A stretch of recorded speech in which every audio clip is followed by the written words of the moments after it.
ही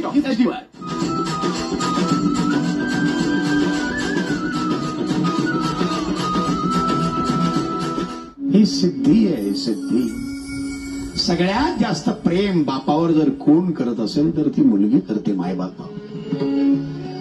आज तुम्ही पूजा केली मायलक्ष्मीची, आपल्या खेड्याच्या भाषेत गौरी, तिचं आगमन झालं, पूजा केली. जरा डोळे भरून बघा त्या गौरी आणि महालक्ष्मीकडे. गौरी म्हणजे पार्वती माता आहे, त्या माहेरी आलेल्या आहेत.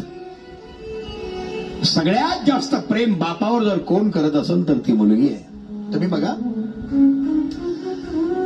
खेड्यापाड्यांमध्ये सगळीकडेच घरोघरी मातीच्या चुली असं म्हणतात, त्याप्रमाणे काहीतरी कारणानिमित्त सकाळी चहा पेता पेता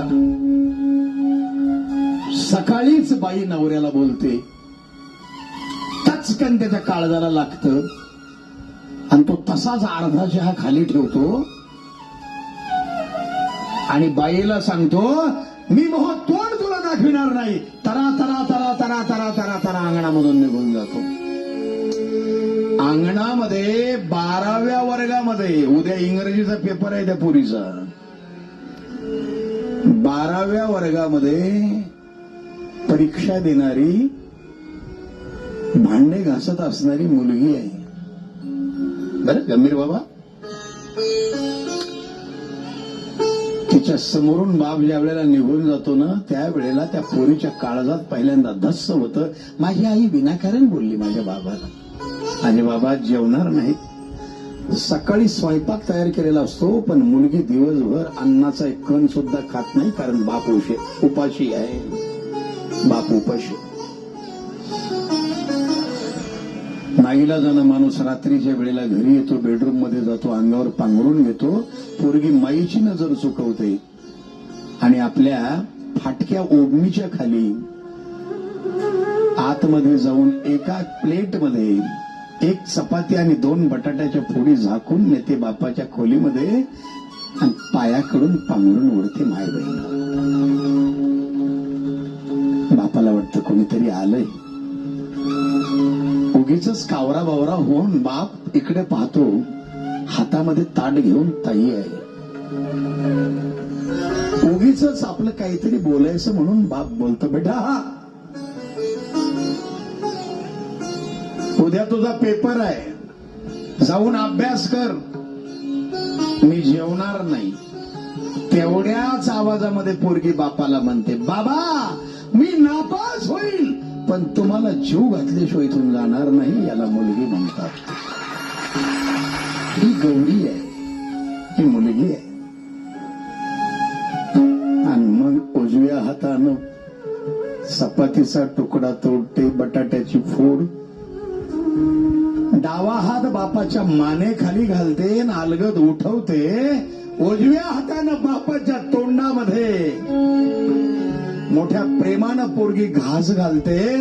लट लट लट लट लट लट. सकाळी रागावून गेलेला माणूस लटलट कापतो. थरथर त्या हातानं पोरीचा हात धरतो. पोरगी प्लेट खाली ठेवते, डाव्या हातानं बापाच्या डोक्यावरून असा प्रेमानं हात फिरवते. माणसाच्या डोळ्यातून घळा घळा घळा घळा अश्रूच्या धारा येतात. काय बहिणी हो, तोंडामध्ये घास गेल्यानंतर तो बाप म्हणतो, बेटा अगं मी 9 वर्षाचा होतो तेव्हा माझी माय मरण पावली. मला माईचं प्रेम काय असतं ते माहित नाही बेटा, पण जेव्हा जेव्हा तू अशा प्रकारे माझ्या तोंडात घास घालतेस ना, तेव्हा तेव्हा तू माझी मुलगी नाही ग बाळा, तू माझी आई आहे असं मला वाटतं. तू गेल्यावर माझं कसं होईल, माझं कसं होईल. म्हणून बाप जो मुलगी सासरी जाताना रडतो ना, रवी सर, जो रडतो ना, खर्च जास्त झाला म्हणून रडत नाही. तुमच्या डोळ्याला अश्रूच्या धारा आल्या, त्याला ते प्रेम आठवते मुलीच.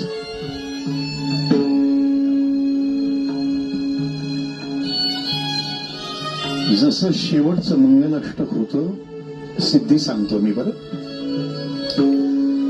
तदैव लग्नं सुदिनं तदैव ताराबलं चंद्रबलं तदैव विद्या बलं दैव बलं तदेव लक्ष्मीपते ते मनसा स्मरामि कुलदेवता सावधान स्थावरदेवता सावधान वास्तुदेवता सावधान चंद्रबल सूर्यबल सावधान वराडी वाजंत्री आणि मग त्या ठिकाणी शेवटचं मंगलाष्टक संपल्याबरोबर पुरीच्या काळजात धस्स होतं. बाप पाखरासारखा बाजूला बसलेला असतो आणि आतापर्यंत आपल्या ताईचे सगळे गुण आठवून त्याच्या डोळ्यातून घळाघळा अश्रूच्या धारा येत असतात. ना बापा, ही गणपतीमध्ये जी गौरी आली ना, ही उगीच नाही आली. याचा संबंध आपल्या ग्रामीण संस्कृतीशी, आपल्या